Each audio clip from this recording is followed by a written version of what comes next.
Station থেকে একটা খবরের কাগজ কিনেছি। মাঝের পাতায় একটা বধূ হত্যার ঘটনাও পড়ে ফেলেছি। কিন্তু কি কাণ্ড, সঙ্গের ছবিতে যে লোক পুলিশের পাশে দাঁড়িয়ে তাকে যে চেনা চেনা লাগছে। আমি ফের পড়ি খবরটা। পুরুলিয়ার পাঞ্চেত পাহাড়ে বেড়াতে গিয়েছিলেন স্ত্রীকে নিয়ে। হঠাৎই পাহাড় থেকে স্ত্রীকে ঠেলে ফেলে দেন। দুজন সাক্ষী স্পষ্ট সেটা দেখেছে।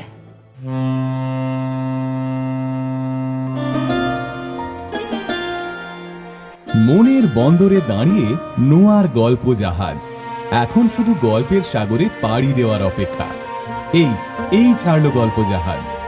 উঠে পড়ুন শিগগিরই। রকমারি গল্পের 7 সমুদ্র পেরিয়ে চলুন আমরা যাই অনন্য এক আনন্দ সাগরে। নোয়ার গল্প জাহাজ।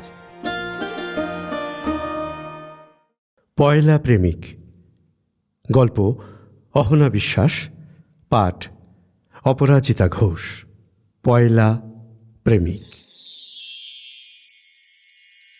গল্পটা তো আমার প্রথম প্রেমের। প্রথম প্রেম কে আর ভোলে। ট্রেনের সহযাত্রী বন্ধুদের গল্পটা বলছিলাম, আমার স্বামীকেও বলেছি। ওই এক রাত্রির যা স্বাদ সিনেমাকেও হার মানায়। আমি যদি পরিচালক হতাম তো নিশ্চয়ই ওরকম একটা সিন দিতামই। কি যে রোম্যান্টিক। দেখো, তখন আমার 17 বছর বয়স। 12 বছর বয়স থেকে মনের যে আবেগ ফুটি ফুটি করছিল তা তখন শতদল পদ্মের মতো বিকশিত হয়েছিল। হয়তো তখন দেখতে এ জীবনের মধ্যে সবচেয়ে সুন্দর ছিলাম, কিন্তু সে সম্পর্কে অত সচেতন ছিলাম না যতটা ছিলাম অন্যকে খুঁজতে। মায়ের কড়া শাসনে ঘরের গণ্ডির মধ্যে থাকি। আমার বাস্তব বোধ বিশেষ ছিল না। আর জানোই তো, বাস্তব বোধ থাকলে কখনো ওই রোম্যান্টিক হওয়া যায় না। প্রথম প্রেম এসেছিল একটা বিয়ে বাড়িতে। সেই সব দিনে বিয়ে বাড়িতে গাড়ি করে গেলাম, খেলাম আর চলে এলাম, এরকম ছিল না। রীতিমতো কদিন থাকতে হতো, বিয়ের কাজকর্মে হাত লাগাতে হতো। আমার এক সম্পর্কিত পিসির বিয়ে ছিল, আর আমি দাদুর সঙ্গে সেখানে গিয়েছিলাম। দাদু ওখানে গিয়ে আর 5টা বুড়োর সঙ্গে একেবারে মেতে গিয়েছিলেন। আমার দিকে তাকানোর তার সময়ই ছিল না। ফলত ওখানে আমি একা একাই ঘুরছিলাম, যতক্ষণ না সেখানে পল্লবী আর লোকেশের দেখা পাই। জায়গাটা আউশ গ্রামের ওদিকে। গ্রামের নামটা এতদিনে আর মনে নেই। আমার পিসির বাবা ওখানে একটা ছোট পোস্ট অফিসের পোস্টমাস্টার ছিলেন। পোস্ট অফিসটা ছিল আবার একটা জমিদার বাড়ির একতলা। সে কি বিশাল বাড়ি! দোতলা, বড় বড় খিলান, কলোনিয়াল স্ট্রাকচার, বিশাল বিশাল দরজা। দরজায় সুন্দর সুন্দর কাঠের খোদাই কাজ, জানলায় খড়খড়ি লাগানো, লম্বা টানা বারান্দা, কারুকার্য করা ঢালাই লোহার অপূর্ব গ্রিল। ছাদে উঠলে মনে হতো যেন গোটা পৃথিবীটাকে দেখা যাচ্ছে। চারপাশে ঘন জঙ্গল, দূর থেকে অজয় নদীর বালির চওড়া বুক দেখতাম। তার মধ্যে সরু একটা নীল শাড়ি যেন এঁকে বেঁকে গেছে। আমরা যে কোথায়, কোন টুরিস্ট স্পটে এলাম বুঝতে পারলাম না। বিয়েবাড়ি উপলক্ষে জমিদার পরিবার তাদের কয়েকটা ঘরের তালা খুলে দিয়েছে পোস্টমাস্টার মশাইকে। সে আমাকে বাঁচিয়েছিল বিয়েবাড়িতে আসা খারাপ একটা লোকের হাত থেকে। সেদিনই আমার কিছু একটা হয়ে যেত। সেই থেকে আমি, লোকেশ আর পল্লবী একসঙ্গে ঘুরছিলাম। পল্লবী লোকেশের ভাগ্নি, ওর বড় দিদির মেয়ে, আমার থেকে বয়সে ছোট। আমরা অনেক গল্প করছিলাম। তারপর ওদের সঙ্গে বারান্দায় শতরঞ্জিতে ঘুমিয়েছিলাম। এত চাঁদের আলো ছিল যে কিছুতেই ঘুম আসছিল না। চারপাশে প্রচুর ছেলে মেয়ে বুড়ো বুড়ি ঘুমিয়ে আছে। তাদের সম্মিলিত নাক ডাকার আওয়াজ একেবারে অর্কেস্ট্রা পার্টির মতো মনে হচ্ছিল। ঘুম না আসার আরো একটা কারণ থাকতে পারে। ঘরের বাইরে এই আমার প্রথম রাত্রিবাস। বারান্দায় এইভাবে আমরা শুয়েছি। আমার পাশে পল্লবী, তার পাশে লোকেশ, তার পাশে লোকেশের মা। পল্লবী ঘুমিয়ে গেছে, লোকেশের মাও নাক ডাকছেন। লোকেশ উবু হয়ে ফিসফিস করে আমার সঙ্গে গল্প করছে। সদ্য ব্যাংকে চাকরি পেয়েছে সে, চাকরি করবে বলে পড়া শেষ হলো না ইত্যাদি গল্প সে শোনাচ্ছে। একটা কথা আমিও বলছি না আর সেও উত্থাপন করছে না, কিন্তু এই বিয়ে বাড়িতে প্রায় সবাই জানে, আর 1 মাস পরেই তার নিজেরও বিয়ে। লোকেশের মা সবাইকে হাত ধরে ধরে বিয়েতে যাবার নিমন্ত্রণ করেছেন। ভাবি পুত্রবধূ আর তার পরিবারের গল্প সল্প করছেন। পল্লবীও আমাকে বলেছে সে মামার বিয়েতে পড়বে বলে দর্জির কাছে জামা বানাতে দিয়েছে। আমার একটু ঘুম ঘুম যেই আসছে, লোকেশ আমাকে জাগিয়ে দিচ্ছে। ঘুমোচ্ছ নাকি? সারা রাত এরকম যে সে কতবার করলো কে জানে। ভোর রাতে উঠে বসলাম। পল্লবীও আর সকলে তখনও ঘুমোচ্ছে। লোকেশ বলল অজয় নদীর ধারে একটা খুব পুরনো কালী মন্দির আছে। বাবা বলেছেন আমার চাকরি হয়েছে, সেজন্য ওখানে একবার গিয়ে প্রণাম করে আসতে। তুমি যাবে নাকি আমার সঙ্গে? আমার ভয়ভীতি কিছুই নেই, তখনও কিছু বুঝি না। তাছাড়া ওই বিচ্ছিরি লোকটা, ওর ভয়ই আমার কাছে ঘেঁষছে না। ঘুমন্ত লোকজন ডিঙিয়ে ডিঙিয়ে আমরা সিঁড়ি দিয়ে নেমে ভোর রাত্রির ম্লান জ্যোৎস্নায় জঙ্গলের ভেতর চললাম। দুজনে কত যে হিজিবিজি কথা বললাম কে জানে।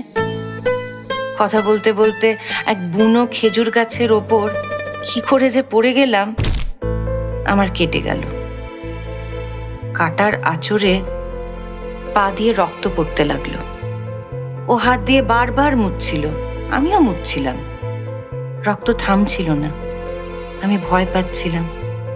দাদু আমাকে এখানে ছেড়ে দিয়েছেন ঠিকই, কিন্তু এই কাটাকাটি দেখলে আর আস্ত রাখবেন না। ও বলছিল থুতু লাগাও, ওটা ভালো অ্যান্টিসেপটিক। আমি বিশ্বাস করছিলাম না ওর কথা। তারপর হঠাৎই ও নিচু হয়ে হাঁটু গেড়ে আমার ক্ষতস্থানে মুখ দিয়ে থুতু লাগিয়ে দিয়েছিল। আর তখনই গোলাপি হয়ে যাচ্ছিল আকাশ, মিষ্টি হাওয়া দিচ্ছিল। আমরা কোনো কথা না বলে নদীর দিকে হাঁটছিলাম। শ্মশানের ধারে খুব ছোট একটা কালী মন্দিরের বারান্দায় ও পয়সা ছুঁড়েছিল, প্রণাম করেছিল, আমাকেও করতে বলেছিল। বিশ্বাস করো, সেই প্রথম আমি বুঝতে পারছিলাম আমি প্রেমে পড়েছি। যেন জোরে প্রণাম করছি ঠাকুরকে, যেমন করে লোকে বিয়ের পর। নদীর বালিতে পা ছড়িয়ে বসে আমরা দুজন আকাশের খেলা দেখছিলাম। শালের জঙ্গল থেকে শনশন আওয়াজ আসছিল। মাথার উপর কত রকম ডাকতে ডাকতে যে কত রঙের পাখি উড়ছিল। নদীর সরু জলটার রং কোথাও সোনালি, কোথাও গোলাপি, কোথাও আকাশি, কোথাও বা কমলা হয়ে যাচ্ছিল। লোকেশ ফিসফিস করে বলছিল, জানো তো, এই সময় দেবতারা ঘুম থেকে ওঠেন। এই সময় যা কিছু প্রার্থনা আছে একবার বলে দেখো, সফল হবেই। এটা কি এমন কথা যে আমি কেঁদে ফেলেছিলাম? যা হবার নয় তা ভগবান কি করে আমাকে দিয়ে দেবে? ও হয়তো সব বুঝে আমার কান্নার কারণও জিজ্ঞাসা করেনি। কেবল আমার হাতখানা তুলে নিজের বুকে রেখেছিল। হয়তো ওর অপারগতা বুঝিয়েছিল। বাড়ি ফিরে এসেছি। যে ঠিকানা নিয়েছিলাম তা তা শুধু ওর হাতের লেখাটা থাকবে বলেই নেওয়া। ওর সঙ্গে আর কোনো দিনও যোগাযোগ হবে না, আমি জানতাম। তখন তো মোবাইল বা ইন্টারনেটের দিন ছিল না। বেশ কিছুদিন মন খারাপ করে অন্ধকারে ছাদে একলা ঘুরতাম। সেসব দৃশ্যগুলো মনে করার চেষ্টা করতাম।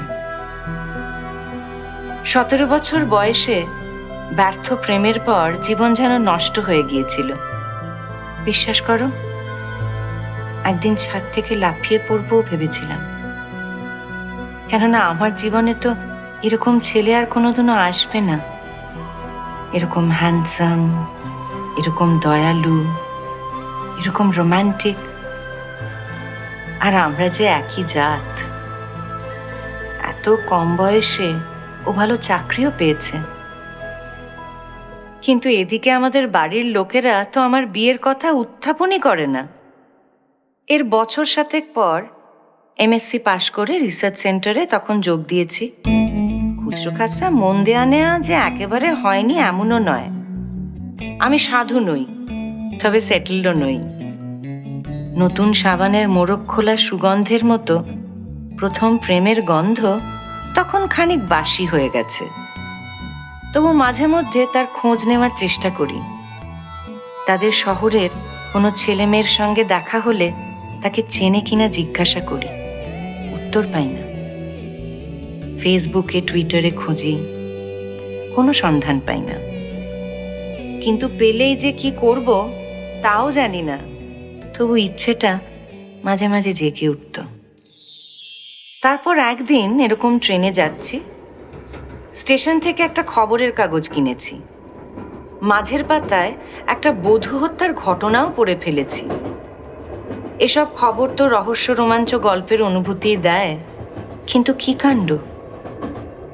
সঙ্গের ছবিতে যে লোক পুলিশের পাশে দাঁড়িয়ে তাকে যে চেনা চেনা লাগছে, এ তো মনে হচ্ছে সেই লোক। আগের তুলনায় ভারী চেহারা, বয়স হলে যা হয়। আমি ফের পড়ি খবরটা। হ্যাঁ, নাম তো লোকেশ মুখোপাধ্যায়, ব্যাংকের অফিসার। পুরুলিয়ার পাঞ্চেত পাহাড়ে বেড়াতে গিয়েছিলেন স্ত্রীকে নিয়ে। হঠাৎই পাহাড় থেকে স্ত্রীকে ঠেলে ফেলে দেন। দুজন সাক্ষী স্পষ্ট সেটা দেখেছে। হত্যার কারণ অনুসন্ধান করছে পুলিশ। ব্যাস, এইটুকু। আর কিছু তেমন জানার নেই। হৃৎপিণ্ড যেন মুহূর্তে বন্ধ হয়ে যায়।